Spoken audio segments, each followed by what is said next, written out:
Hello guys, இன்னைக்கு வீடியோவில் November 16, 17, 18 so 3 நாளைக்கான கரண்ட் அஃபேர்ஸ் தான் பார்க்க போகிறோம். ஸோ இது பார்த்தீங்க அப்படின்னா நான் ஒரு 2 டேஸாக கரண்ட் அஃபேர்ஸ் ரொம்ப கம்மியாக தான் இருந்துச்சு, அதனால தான் கொடுக்கல வீடியோ. ஓகேவா? ஸோ இனி வந்து ரெகுலராக கண்டிப்பாக கரெக்டாக வந்துடும். Okay fine. ஸோ ஃபஸ்ட்டு பார்த்தோம் அப்படின்னா யூனிசெஃப். ஸோ யூனிசெஃப் அப்படிங்கிறது பார்த்தீங்கன்னா யுனைடெட் நேஷன் சில்ட்ரன்ஸ் ஃபண்ட் அப்படின்னு சொல்லுவோம். இதோட இந்தியாவுக்கான தூதராக யாரை நியமிச்சிருக்காங்கன்னு பார்த்தீங்கன்னா கீர்த்தி சுரேஷ் ஆக்ட்ரஸ் இருக்காங்களா, அவங்கள தான் நியமிச்சிருக்காங்க. ஆக்சுவலாக இவங்க வந்து அவங்களோட ஆல்ரெடி மூவிஸ் மூலமாகவும் நிறைய அவேர்னஸ் அப்படிங்கிறதெல்லாம் க்ரியேட் பண்ணிகிட்டு இருக்காங்க. அப்படிங்கிறதுக்காக இவங்கள இந்த தூதராக போடுறாங்க. ஸோ இந்த தூதராக போடுறது மூலமாக என்ன அப்படின்னா, இப்போ யூனிசெஃப் வந்து பெண்களுக்காகவாகட்டும் இல்லைனா குழந்தைகளுக்காக ஏதாவது ஒரு அவேர்னஸ் கொண்டு வராங்க, ஏதாவது ஸ்கீம்ஸ் மாதிரி சொல்கிறாங்க அப்படின்னா அதை வந்து எல்லார்கிட்டையும் கொண்டு போய் சேர்க்கறது, அதை பற்றின விழிப்புணர்வை ஏற்படுத்துறதுக்காக தான் இந்த தூதர் அப்படிங்கிறத இவங்களை வந்து நியமிப்பாங்க. ஸோ ஒரு ஆல்ரெடி ஃபேமஸாக இருக்கிற ஒருத்தங்களை போடுறப்ப அவங்க மூலமாக அந்த விஷயம் எல்லாரையும் ரீச் ஆகும் அப்படிங்கிறது தான் அதுக்கான காரணம். ஸோ இந்த யுனைடெட் நேஷன்ஸ் சில்ட்ரன்ஸ் ஃபண்ட் அப்படிங்கிறது எப்போ ஸ்டார்ட் பண்ணாங்கன்னு பார்த்தோன்னா 1946 டிசம்பர் 11. ஸோ இது ஸ்டார்ட் பண்ணும்போதே இதே நேமில் தான் இருந்துச்சா அப்படின்னு கேட்டால் இல்லை. ஸோ இது ஸ்டார்ட் பண்ணும்போது United Nations Children's Emergency Fund அப்படிங்கிற ஒரு நேமில் இருந்தது. இது 1953 பார்த்தீங்கன்னா இந்த யுனைடெட் நேஷன் சில்ட்ரன்ஸ் ஃபண்ட் அப்படின்னு சொல்லி நேம் சேஞ்ச் பண்ணியிருப்பாங்க. இதோட ஹெட் குவார்ட்டர்ஸ் எங்கே இருக்குது அப்படின்னா நியூயார்க், யூஎஸில் வந்து இருக்குது. ஸோ நெக்ஸ்ட்டு பார்த்தோம் அப்படின்னா எண்ம தனிநபர் தரவு பாதுகாப்பு சட்டம். ஸோ டிஜிட்டல் தனிநபர் தரவு பாதுகாப்பு சட்டம் எப்போ கொண்டு வந்தாங்கன்னு பார்த்தீங்கன்னா 2023 போட்டிருப்பாங்க. ஸோ இதுக்கான சட்ட விதிமுறைகள் அப்படிங்கிறது இப்போ 2025 நம்ம பார்லிமெண்ட்டில் வந்து விதிமுறைகள் எல்லாம் பாஸ் பண்ணியிருக்காங்க. ஸோ இதில் பார்த்தோம் அப்படின்னா ஒரு தனிநபர் தங்களோட தரவுகள் ரிலேட்டடாக தங்களை பற்றின இன்ஃபர்மேஷன்ஸ் ஏதாவது வேணும்னு நினச்சாங்கன்னா இதில் அவங்க வந்து கொரி வைக்கலாம். ஓகேவா? ஸோ கொரி வைக்கிறது மூலமாக அவங்களுக்கு அந்த தரவுகள் கொடுக்கப்படும். எத்தனை நாளைக்குள்ள கொடுக்கப்படணும் அப்படின்னா 90 நாட்களுக்குள் கொடுக்கப்படணும் அப்படிங்கிறது இருக்குது இதில் ரூலா. ஸோ அதே மாதிரி என்ன அப்படின்னா இப்போ நம்ம வந்து எல்லாருமே ஒரு மெயில் ஐடி ஆகட்டும் இல்லைனா வேறு ஏதாவது ஒரு ஐடி வந்து யூஸ் பண்ணிகிட்ருப்போம் இல்லையா ஆன்லைனில். அப்படி 3 இயர்ஸுக்கு கண்டினியூஸாக அந்த ஐடியை நம்ம யூஸ் பண்ண விட்டால் அதை வந்து ஆட்டோமேட்டிக்காக டீஆக்டிவேட் பண்ணிடுவாங்க. ஸோ அந்த விஷயமும் இதில் சொல்லப்பட்டிருக்குது. ஸோ இந்த எண்ம தனிநபர் தரவு பாதுகாப்பு சட்டம் அப்படிங்கிறது ரொம்ப முக்கியமானது ஒரு சட்டம். ஏன்னா இப்போல்லாம் வந்து அந்த டிஜிட்டல் டேட்டாஸை தான் வந்து திருடி எல்லாமே பண்ணிகிட்ருக்காங்க. அது அந்த மாதிரி டைமில் இந்த சட்டம் விதிமுறைகள் அப்படிங்கிறது ரொம்ப முக்கியத்துவம் பெறுது. ஓகே, ஸோ நெக்ஸ்ட்டு பார்த்தோம் அப்படின்னா நேஷ்னல் ப்ரெஸ் டே, தேசிய பத்திரிகை தினம் எப்போ அப்படின்னா நவம்பர் 16. ஸோ இது எதனால் இந்த தினம் அப்படிங்கிறது செலிப்ரேட் பண்ணுறாங்கன்னு பார்த்தா ப்ரெஸ் கவுன்சில் ஆஃப் இந்தியா அப்படிங்கிறது 1966 கொண்டு வந்திருப்பாங்க. ஆக்சுவலாக இதில் இந்தியன் ப்ரெஸ் கவுன்சில் ஆக்ட் அப்படிங்கிறது 1965 போட்டிருப்பாங்க. இதை யூஸ் பண்ணி இந்த ப்ரெஸ் கவுன்சில் ஆஃப் இந்தியா அப்படிங்கிற ஒரு அமைப்பு 1966 வந்து உருவாக்கப்பட்டிருக்கும். ஸோ இது 75 இதை நீக்கிட்டாங்க. அதுக்கப்புறம் இதை வந்து ரீகான்ஸ்டியூட் பண்ணது, மறுவடிவமைப்பு செஞ்சது ஒரு ஆக்ட் வந்து 1978 போடப்பட்டு அதன்படி 1979 இது மறுவடிவமைப்பு சென்று திருப்பி எஸ்டாப்ளிஷ் பண்ணுறாங்க. ஸோ இது வந்து பார்த்தோன்னா முழுக்க ஒரு சுதந்திரமான அமைப்பு தான். ஸோ நமக்கு இந்த ப்ரெஸ் அப்படிங்கிறது பிஃபோர் இண்டிபெண்டன்ஸ்லேருந்து நம்ம இண்டிபெண்டன்ஸ் வாங்குறதுக்கு ஒரு முக்கிய ரீசனாக இருந்தது இந்த ப்ரெஸ் அப்படிங்கிற ஒரு விஷயம்தான். இதன் மூலம் தான் மக்களிடையில் நிறைய சீர்திருத்தங்கள் அப்படிங்கிறத கொண்டு வர முடிஞ்சிச்சு. மக்கள்கிட்ட எல்லா விஷயங்களையும் கொண்டு போய் சேர்த்தது. ஸோ இந்தியாவில் இருக்கக்கூடிய எல்லா இடங்களில் இருக்கக்கூடிய மக்களையும் ஒன்றுபடுத்தினது அந்த பத்திரிகைகள் மூலம் இந்த ப்ரெஸ் மூலமாக தான் வந்து பண்ணியிருப்பாங்க. ஸோ அதில் இது ரொம்ப இம்பார்ட்டண்டான விஷயம். அண்ட் ஃபஸ்ட்டு ப்ரெஸ் கமிஷன் அப்படிங்கிறது 1956 அமைக்கப்பட்டிருக்கும். ஸோ ஆக்சுவலாக இதை அப்பாயிண்ட் பண்ணது 52 அப்பாயிண்ட் பண்ணியிருப்பாங்க. ஸோ அதன்படி எல்லாம் அப்பாயிண்ட் பண்ணி அந்த ப்ராசஸ் எல்லாம் முடிஞ்சு ஃபஸ்ட்டு ப்ரெஸ் கமிஷன் அப்படின்னா 1956 சொல்லுவாங்க. And Press Registrar General of India அப்படின்னு சொல்கிறது PRGI. இது பார்த்தீங்க அப்படின்னா 1956 வந்து தொடங்கியிருப்பாங்க. ஸோ இது வந்து ஒரு ஸ்டாச்சுட்டரி பாடி, சட்டப்பூர்வமான ஆணையம் தான். ஏன்னா ஒரு சட்டத்தை பேஸ் பண்ணி கிரியேட் பண்ணனால இது ஒரு சட்டப்பூர்வமான ஆணையம். And as the press of registration of periodicals. ஓகேவா?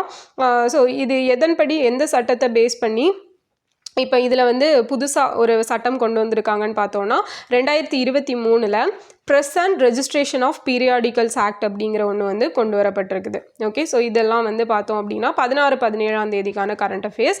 அப்போ ஃபஸ்ட்டு யூனிசெஃப்கான தூதராக கீர்த்தி சுரேஷ் அவர்கள் நியமிக்கப்பட்டிருக்காங்க. எண்ம தனிநபர் தரவு பாதுகாப்பு சட்டம் 2023 கொண்டு வந்தாங்க. ஸோ அதில் சட்ட விதிமுறைகள் 2025. நேஷ்னல் ப்ரெஸ் டே அப்படிங்கிறது நவம்பர் 16. அடுத்தது இன்னைக்கான கரண்ட் அஃபேர்ஸ் பார்க்கலாம். ஸோ நவம்பர் 16வது ஃபினான்ஸ் கமிஷன் அப்படிங்கிறது 2023 டிசம்பர் 31 வந்து உருவாக்கியிருப்பாங்க. ஓகேவா? ஸோ உங்களுக்கான கொஸ்டின் பார்த்தீங்க அப்படின்னா ஃபினான்ஸ் கமிஷனுக்கான ஆர்டிக்கல் என்ன அப்படிங்கிறத கமெண்டில் சொல்லுங்கள். ஓகேவா? ஸோ இந்த ஃபினான்ஸ் கமிஷன் 16வது ஃபினான்ஸ் கமிஷன் வந்து பார்த்தோம் அப்படின்னா இந்த யாரோட தலைமையில் அமைக்கப்பட்டிருக்குது அப்படின்னா இவர் தான் அரவிந்த் பணக்காரியா. ஓகேவா? ஸோ இந்த அரவிந்த் பணக்காரியா அவர்கள் தலைமையில் அமைக்கப்பட்டிருக்கு. 2026-27 இருந்து இவங்களோட இதெல்லாமே வந்து அமலுக்கு வர இருக்குது ஃபார் நெக்ஸ்ட் 5 இயர்ஸுக்கு. ஸோ 15th ஃபினான்ஸ் கமிஷன் பார்த்தோன்னா 2021-22 25-26 வரைக்கும் இருக்குது. அண்ட் இந்த ஃபினான்ஸ் கமிஷன் தங்களோட ரிப்போர்ட்ஸ் எல்லாம் யார்கிட்ட கொடுப்பாங்கன்னா குடியரசுத் தலைவர்கிட்ட சப்மிட் பண்ணுவாங்க. ஸோ அப்படி தான் இந்த 16th ஃபினான்ஸ் கமிஷன் இப்போ அவங்களோட ரிப்போர்ட்டை சப்மிட் பண்ணியிருக்காங்க. And 15th finance commission recommendation படி மாநிலங்களுக்கான ஷேரிங் வந்து 41% கொடுக்குறாங்க. ஸோ இதே தான் 14th ஃபினான்ஸ் கமிஷனுமே ரெக்கமெண்ட் பண்ணியிருப்பாங்க. ஸோ 14th ஃபினான்ஸ் கமிஷனோட ஹெட் யார் அப்படிங்கிறத கமெண்டில் சொல்லுங்கள்.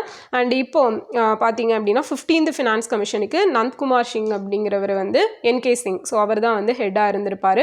ஸோ ஃபஸ்ட்டாக ஃபினான்ஸ் கமிஷன் அப்படிங்கிறது 1951 பீரியடில் அமைக்கப்பட்டிருக்கும். ஓகேவா? KC நியோகி அப்படிங்கிறவர் தலைமையில்.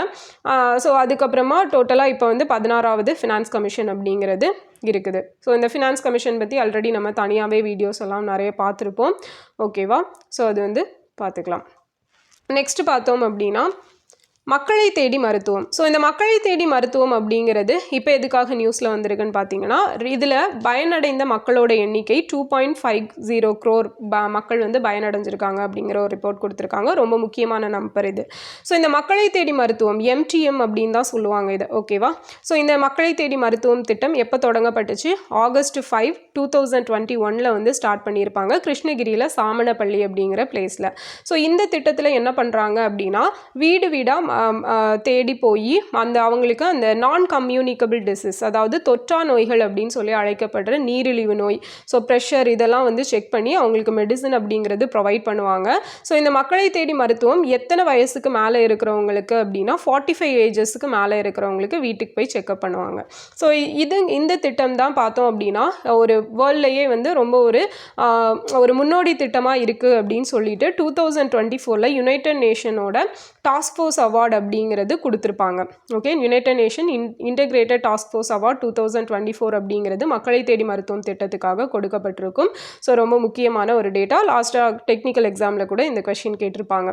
ஸோ இப்போது வீட்டுக்கு போகும்போது அவங்க வீட்டில் இல்லை அப்படின்னா அவங்க எப்படி இந்த திட்டத்தில் பயனடைவாங்கன்னு பார்த்தீங்கன்னா அதுக்காக தான் தொழிலாளர்களை தேடி மருத்துவம் அப்படிங்கிற ஒரு திட்டம் வந்து ஸ்டார்ட் பண்ணி வச்சுருப்பாங்க. ஸோ அந்த திட்டம் எப்போ தொடங்கி வச்சாங்க அப்படிங்கிறத கமெண்டில் சொல்லுங்கள். ஸோ இதுக்கு கூடயே சில ஸ்கீம்ஸ் அப்படிங்கிறது பார்க்கலாம் ஹெல்த் ரிலேட்டடாக. என்ன அப்படின்னு பார்த்தோன்னா பாதம் பாதுகாப்போம் அப்படிங்கிற ஒரு திட்டம். ஸோ இந்த பாதம் பாதுகாப்போம் அப்படிங்கிற திட்டம் எப்போ ஸ்டார்ட் பண்ணாங்க அப்படின்னு பார்த்தோன்னா ஜூலை 15. ஸோ நமக்கு தெரியும் ஜூலை 15 காமராஜர் ஐயா அவர்களோட பிறந்த தினம், கல்வி வளர்ச்சி நாளாக நம்ம செலிப்ரேட் பண்ணுறோம். ஸோ அந்த ஜூலை 15 தான் பாதம் பாதுகாப்போம் திட்டமாக நம்ம ஸ்டார்ட் பண்ணியிருப்போம். ஸோ இது எதுக்காக அப்படின்னா இந்த சுகர்னால கால்லெல்லாம் புண்ணு வந்து காலை இழக்க வேண்டிய நிலைமை கூட வருது இல்லையா, நிறைய பேருக்கு இப்போ அந்த மாதிரி ஆகுது. ஸோ இந்த மாதிரி இருக்கக்கூடிய பேஷண்ட்ஸ், ஸோ சுகர் இருந்துச்சு அப்படின்னா அவங்கள ஸ்டார்டிங்லேருந்தே மானிட்டர் பண்ணி அப்படி ஒரு ஸ்டேஜுக்கு கொண்டு போய் விடாமல் கால் அடிக்கிற நிலைமையெல்லாம் இல்லாமல் அவங்கள வந்து நல்லா சேஃப்டியாக பாதிக்கிறது ஒரு ப்ரிகாஷனான நடவடிக்கைகள் எடுக்கக்கூடியது தான் இந்த பாதம் பாதுகாப்போம் அப்படிங்கிற திட்டத்தோட நோக்கம். ஸோ இதுக்கு டார்கெட் பார்த்தீங்க அப்படின்னா 80 lakhs. ஓகேவா? 80 லட்சம் நீரிழிவு நோயாளிகளை பாத பரிசோதனைக்கு உட்படுத்தணும் அப்படிங்கிறத நோக்கம் வச்சு செயல்பட்டுட்டு இருக்காங்க. 15 ஜூலை 2024 ஸ்டார்ட் பண்ணியிருப்பாங்க. ஸோ அதே போல் இன்னொரு திட்டம் என்னன்னு பார்த்தீங்கன்னா சீர்மிகு சிறுநீரகம் அப்படிங்கிற ஒரு திட்டம். ஓகேவா? சீர்மிகு சிறுநீரகம் அப்படிங்கிற திட்டம். ஸோ இந்த திட்டம் எப்போ ஸ்டார்ட் பண்ணாங்கன்னா 2023 ஜூலையில் ஸ்டார்ட் பண்ணியிருப்பாங்க. 2023 ஜூலை 10 தொடங்கியிருப்பாங்க. எங்கே வச்சு அப்படின்னா சேலமில் வச்சு, சேலம் காடையாம்பட்டி அப்படிங்கிற ஏரியாவில் வச்சு இருக்கக்கூடிய அரசு ஆரம்ப சுகாதார நிலையத்தில் தொடங்கப்பட்டிருக்கும். ஸோ இதுவுமே பார்த்தீங்க அப்படின்னா சிறுநீரக செயலிழப்பை ஆரம்பத்திலேயே கண்டுபிடிக்கிற ஒரு திட்டம் தான் இது. ஸோ அதை கண்டுபிடிச்சு அவங்களுக்கு சிகிச்சை கொடுக்கறது. ஸோ இந்த திட்டத்தில் ஏதாவது ஏதாவது ஏஜ் லிமிட் இருக்கா அப்படின்னா 30 வயசுக்கு மேலே இருக்கிற எல்லாருமே துணை சுகாதார நிலையத்தில் சிறுநீரக பரிசோதனை அப்படிங்கிறத பண்ணிக்கலாம். ஓகேவா, 30 ஏஜுக்கு மேலே இருக்கிறவங்க. ஸோ நெக்ஸ்ட் பார்த்தோம் அப்படின்னா அடுத்தது இதயம் காப்போம் அப்படிங்கிற திட்டம். ஸோ இந்த இதயம் காப்போம் திட்டம் ஜூன் 27, 2023 ஸ்டார்ட் பண்ணியிருப்பாங்க. ஓகேவா, ஜூன் 27, 2023 தான் இதயம் காப்போம் அப்படிங்கிற ஒரு திட்டம் வந்து தொடங்கப்பட்டிருக்கும். ஸோ இந்த இதயம் காப்போம் திட்டம் கோவை மாவட்டத்தில் வச்சு தான் ஸ்டார்ட் பண்ணியிருப்பாங்க. இது எதற்கான திட்டம் அப்படின்னா, இந்த தமிழ்நாடு முழுவதும் இருதய நோயினால் பாதிப்பு ஏற்பட்டு இறக்குறாங்க இல்லையா, ஸோ அந்த மாதிரி பாதிப்புகள் மூலமாக இறக்காமல் இருக்கிறதுக்கு, அந்த உயிரிழப்பை தடுக்கிறதுக்கான ஒரு இதுதான் என்ன அப்படின்னா இந்த இதயம் காப்போம் அப்படிங்கிற திட்டம். அப்போ எப்போ ஸ்டார்ட் பண்ணாங்க? ஜூன் 27, 2023 வந்து ஸ்டார்ட் பண்ணியிருப்பாங்க கோயம்புத்தூரில் வச்சு. ஸோ நெக்ஸ்ட்டு பார்த்தோம் அப்படின்னா, அப்போ என்னெல்லாம் பார்த்துருக்கோம்? சீர்மிகு சிறுநீரகம் காப்போம், இதயம் பாதுகாப்போம் திட்டம், அடுத்தது வந்து பாதம் பாதுகாப்போம் திட்டம் அப்படிங்கிறது பார்த்துருக்கோம். இன்னொன்று ஆருயிர் அனைவரும் உயிர் காப்போம் திட்டம். ஸோ இந்த ஆருயிர் அனைவரும் உயிர் காப்போம் அப்படிங்கிற திட்டம் வந்து ஜூலை 6, 2024 ஸ்டார்ட் பண்ணியிருப்பாங்க. ஸோ இதில் பார்த்தீங்க அப்படின்னா எல்லாருக்குமே அடிப்படை உயிர்காக்கும் பயிற்சி கொடுப்பாங்க. ஸோ அடிப்படை உயிர்காக்கும் பயிற்சி அப்படின்னு எடுத்துட்டோம்னா சிபிஆர் கொடுக்கறது. ஓகேவா, சிபிஆர் நமக்கு தெரியும் இல்லையா, அந்த ஒருவேளை இறக்கும் தருவாயில் இருந்தாங்கன்னா அவங்களுக்கு வந்து அந்த முதலுதவி கொடுக்கறது மூலமாக அந்த ஹார்ட் பீட் எல்லாம் திருப்பி ரெக்கவர் பண்ணி கொடுக்கறது. ஸோ அதுதான் வந்து இந்த சிபிஆர்னு சொல்லுவாங்க. அதோட ஃபுல் ஃபார்ம் என்ன அப்படிங்கிறத கமெண்டில் சொல்லுங்கள். ஓகேவா, ஸோ இந்த திட்டத்தில் இந்த அடிப்படை பயிற்சியோ அந்த உயிர் காக்கிறதுக்கு எப்படி ஃபஸ்ட் எய்டு கொடுக்கணும் அப்படின்னு ட்ரைனிங் வந்து டாக்டர்கள் மூலம் இளைஞர்களுக்கும் மாணவர்களுக்கும் கொடுப்பாங்க. ஸோ அதுதான் இந்த ஆருயிர் அனைவரும் உயிர் காப்போம் அப்படிங்கிற திட்டம். ஓகே, ஸோ இப்போ நெக்ஸ்ட் பார்த்தோம் அப்படின்னா கருடா எக்ஸசைஸ். ஸோ இது யாருக்கு இடையில நடக்கக்கூடியதுன்னா இந்தியாவுக்கும் ஃப்ரான்ஸுக்கும் இடையில நடக்கக்கூடிய ஒரு பைலேட்ரல் ஏர் எக்ஸசைஸ் தான். ஸோ இது இப்போ 8th எடிஷன் அப்படிங்கிறது நடக்குது, கருடா. ஓகே, ஸோ இந்த மாதிரி இதெல்லாம் ரொம்ப முக்கியமானது. ஸோ இன்றைக்கி பார்த்தோம் அப்படின்னா விஓசி அவர்களோட நினைவு தினம். ஓகேவா, ஸோ இன்றைக்கி நமக்கு தெரியும் நவம்பர் 18. ஸோ இதான் அவரோட நினைவு தினம். அவரை பற்றி தனியாகவே நம்ம ஒரு வீடியோவில் பார்க்கலாம். ஓகே, ஸோ அப்போ நவம்பர் 18 16th ஃபினான்ஸ் கமிஷன் வந்து அவங்க அறிக்கையை குடியரசுத் தலைவர்கிட்ட சப்மிட் பண்ணிட்டாங்க அப்படிங்கிறது பார்த்துருக்கோம். மக்களை தேடி மருத்துவம் திட்டத்தை பற்றி பார்த்தோம். கருடா எக்ஸசைஸ், ஸோ இந்தியாவுக்கும் ஃப்ரான்ஸுக்கும் இடையில் நடக்கக்கூடிய பைலேட்ரல் ஏர் எக்ஸசைஸ் அப்படிங்கிறது. ஸோ இந்த வீடியோ உங்களுக்கு யூஸ்ஃபுல்லாக இருந்திருக்கும் நினைக்கிறேன். விஓசி பற்றி தனியாக ஒரு வீடியோவில் நான் கொடுக்குறேன். ஓகேவா, ஸோ இதெல்லாம் நல்லா நோட் பண்ணி கேட்ட கொஷின்ஸ்க்கெல்லாம் மறக்காமல் ஆன்சர் பண்ணிடுங்க. நல்லா நோட் பண்ணி வச்சுக்கோங்க. ஓகேவா, ஸ்கீம்ஸ் எல்லாம் ரொம்ப இம்பார்ட்டண்ட் ஆனது. நெக்ஸ்ட் வீடியோவில் பார்க்கலாம். தேங்க்யூ.